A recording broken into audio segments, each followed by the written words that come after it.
I thought it'd be nice to come out and do a quick watercolour tonight. We're a bit late, but we're sitting about this afternoon and I really do fancy this lovely evening light.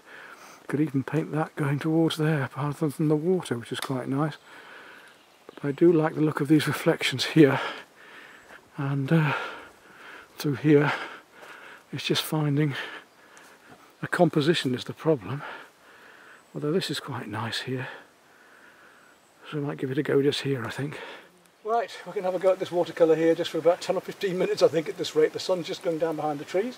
I've got to do a quick sketch, a very quick sketch, just to get it worked out, composition, and then I'm going to do a very fast and loose watercolour, just for the hell of it tonight, with the Russian paints again.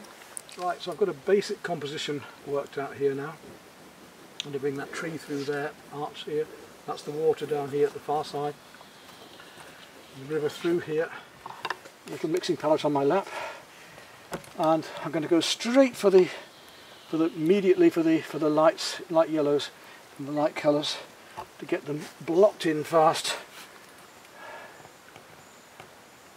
Where they are here, I've got to go really quickly tonight, wet into wet, just getting some of these tints almost immediately, some deeper bluer greens. So I've really got to work very fast before this light goes, just to try and capture this scene. And you've seen me doing some loose watercolour, so you know how it works. Putting some yellow ochre and now some burnt sienna into it to really get these lovely warms. And I've got my painting on almost on the vertical, so I can let this water flood down into here, which is rather fun. And then I've got this lovely lighter area here. I'm going to try and use a very light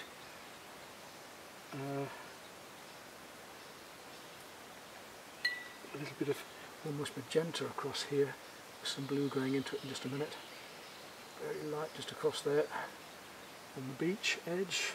On the far side, very light still, again a bit of dry brush work there just to leave a... Back over there again, we've got lovely light happening behind this tree, very pale. I've got to get a bit lighter and cleaner than that. So I've got lovely light coming through there, right down to there. And all these lights to put in quickly before the sun disappears behind. And come down to there. And then suddenly they become a lot cooler. I could do with some cerulean blue now, which I don't think I've got in this palette, unfortunately, so I'm just going to have to use other greens and blues to get the feeling of this. I'm going to paint the dark trees on top in a minute, so I'm painting my blues into my yellows right now, just to... Very quick study to try and catch the light to the distant background. And here I've got some really strong... I'm going to take some burnt sienna, add it to my green to get a much warmer green here still, and darker green amongst these trees before I put those dark trees in a minute, to get the feeling of the overshadowed trees here coming in. You never know whether it's going to work or not with a painting like this. You just go for it and hope for the best, but the main thing is with all of it to enjoy. Now we've got a lovely light coming through here across the edge of this, right down into there, and there. Some of that gets a lot bluer as well as the shadow comes into it, so I'm going to paint blue and give the effects of grasses here now, coming up at the edge into that water, those stones there.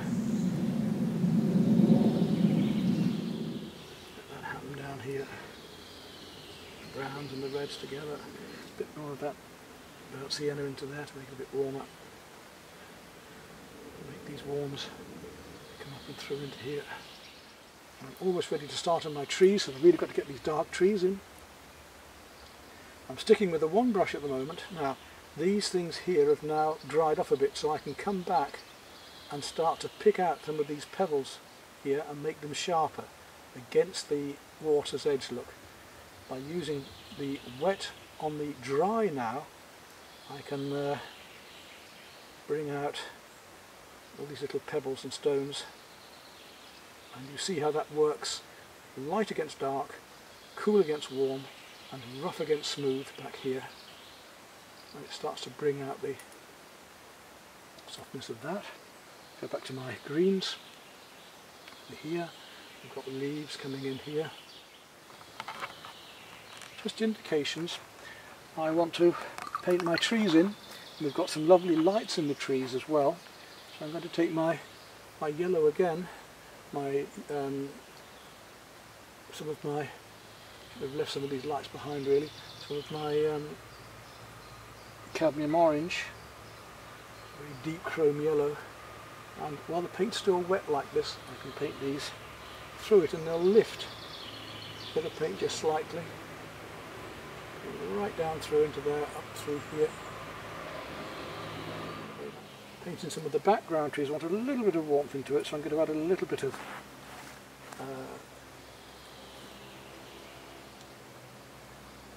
alizarin crimson, and we'll have a go at these.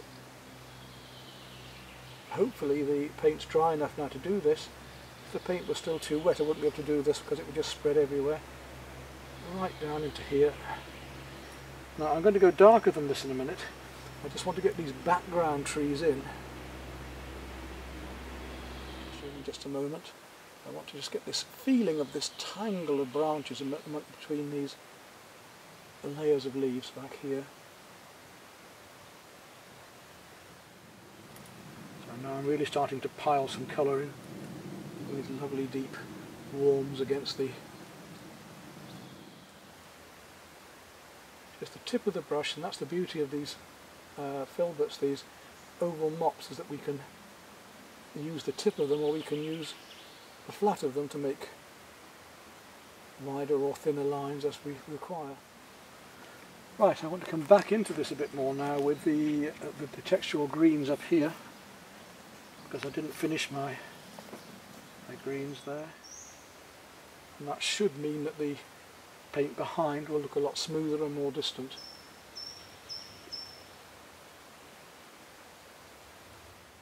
It would have been nice to have left a bit more light over some of this in places. There isn't time when you're painting like this to consider everything.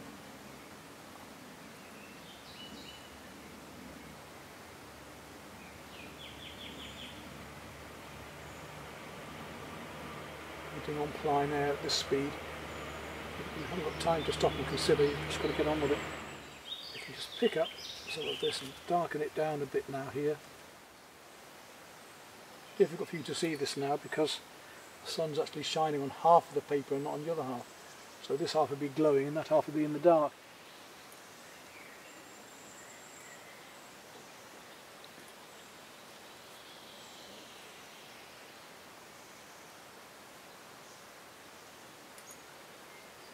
And hopefully we'll be able to see this without quite so much light on it in just a minute. At the moment the sun's just glaring down and it's changed totally, so I'm going to finish at that for this evening.